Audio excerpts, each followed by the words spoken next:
Saya tidak tidak menuduh, tidak mengatakan sama sekali bahwa pasangan Capres 02 melakukan kecurangan, tidak. Ya.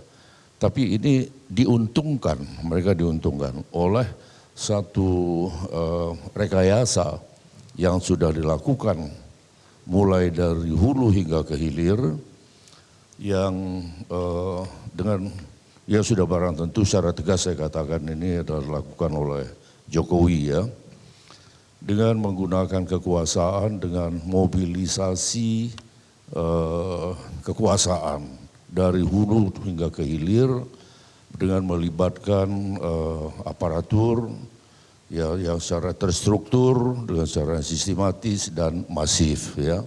Nah, Bang Henry, arti angka 15,8% untuk paslon 03 Ganjar Mahfud, bagaimana menyikapi angka ini? Silakan mikrofonnya, Bang Henry.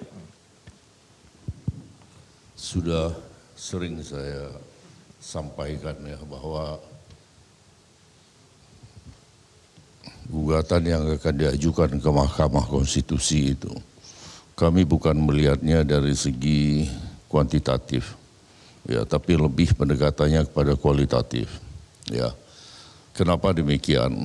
Proses sehingga terjadinya perolehan suara seperti itu dikarenakan adanya satu skenario yang sejak awal yang dilakukan oleh penguasa, ya.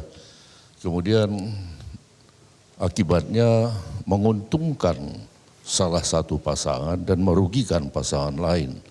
Saya tidak tidak menuduh, tidak mengatakan sama sekali bahwa pasangan Capres 02 melakukan kecurangan, tidak. Ya, tapi ini diuntungkan, mereka diuntungkan oleh satu rekayasa yang sudah dilakukan mulai dari hulu hingga ke hilir, yang dengan ya sudah barang tentu secara tegas saya katakan ini adalah dilakukan oleh Jokowi, ya, dengan menggunakan kekuasaan, dengan mobilisasi kekuasaan dari hulu hingga ke hilir, dengan melibatkan aparatur ya yang secara terstruktur, dengan secara sistematis dan masif, ya. Nah, harapan kami ya kalau pasti nanti akan ada yang mengatakan bahwa loh, Anda kan tahu di MK begini, angka selisih suara begini, ini terlalu tidak jauh termasuk selisihnya, Bang Henry. kan, ya. Nah, Mahkamah Konstitusi ini adalah lembaga peradilan, lembaga yang putusannya final and binding, tidak bisa diuji. Oke. Tapi kami masih percaya dengan irah-irah demi keadilan berdasarkan ketuhanan yang Maha Esa, hakim dalam hal ini dalam menjatuhkan putusan itu representative of God.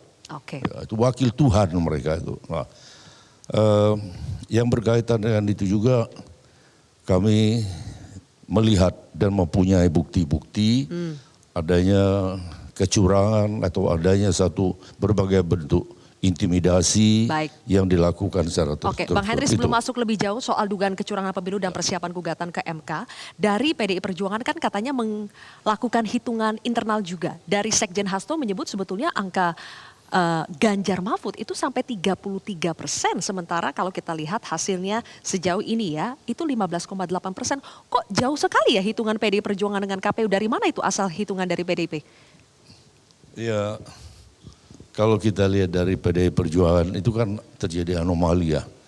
Semestinya ya kalau partai memperoleh sekian, kemudian pasangan calonnya juga enggak sampai anjlok seperti itu, dari situ kan udah nggak masuk akal, karena ada pesan, ada contoh bahwa salah satu kepala desa misalnya di Sulawesi, kemudian ada oknum TNI, Polri, ya masa ya oknum ini bertindak sendiri, mereka nggak punya kepentingan, ya. Masih mau tidur sama istrinya nggak? Kan gitu.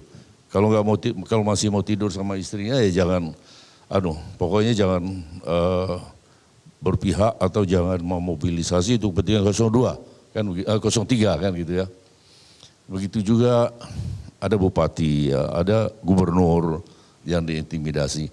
ini adalah akibat dari kejahatan demokrasi yang saya katakan dilakukan secara terstruktur dan sistematis dan masif itu tadi. Jadi ada pihak yang diuntungkan. Nah, pihaknya beliau ini yang diuntungkan, pihak kami yang dirugikan. Kan Sudah gitu. langsung ditunjuk itu, Bang Hasan. Bang Hasan, jadi angka 58,8% ini sesuai ekspektasi Bang Hasan? Dari awal kan ini bukan ekspektasi. Kan tanggal 14-nya kita juga ketemu angka segini kan. Hampir seluruh pollster yang melaksanakan hitung cepat juga menemukan angka yang seperti ini kan. Ini kalau mau fair dan jujur ya. Yang paling akurat nih prediksi quick count-nya itu SMRC ini Bang. Yang paling mendekati ini. Pollster yang selama ini terlihat mendukung Ganjar. Dan sangat dekat dengan, paling dekat angkanya dengan hasil KPU ini. Hasilnya perusahaan saya itu nomor 2 lah. Oke. Terdekat dengan hasil yang KPU ini. Apakah misalnya hasil ini tidak bisa dipercaya? Menurut saya tanggal 14 kita sudah tahu semua hasilnya. Dan saya yakin ketiga kandidat pegang angka mereka masing-masing dan sudah tahu seperti ini. Dari pihaknya Mas Anies kan juga ada PRC yang melaksanakan quick count. Kira-kira hasilnya sama. Kan kita beda-beda, paling maksimal beda-beda 1% aja. Dan beda-beda 1% itu tidak mengubah kesimpulan.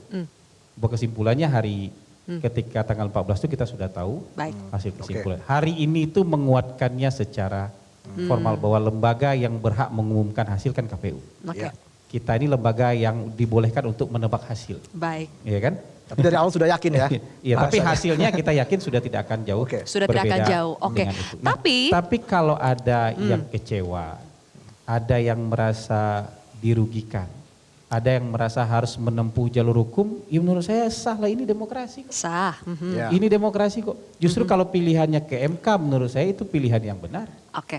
Ya, menurut saya bukan pilihan di jalanan itu pilihan yang benar, Baik. tapi pilihan di MK itu menurut saya pilihan Oke. yang benar. Dan di sanalah nanti akan ada pembuktian. Baik. Apakah memang misalnya ini akan bisa mengubah keadaan atau Ya. Iya. atau tidak. Tapi menurut saya kayaknya hasil KPU ini ya kalaupun misalnya belum ada yang mau mengakui, ini hanya menunda untuk mengakui aja. Tapi kemudian bisa menerima untuk bisa Oke. mengakui hasil ini. Beyond expectation ya? Iya, tapi Oke. yang menarik Reza, tadi Bang Henry kan menepuk ya bahunya Bang Hasan dan mengatakan Iya. pihak yang diuntungkan. Nah, Nah, Bang itu Hasan dia. harus menanggapi itu karena angka 58,8% itu katanya Bang Heri karena 02 itu diuntungkan. Nanti kita akan lihat bagaimana perkembangannya Ya, itu pemirsa. harus Usai jeda ya, usai jeda baru kita jawab.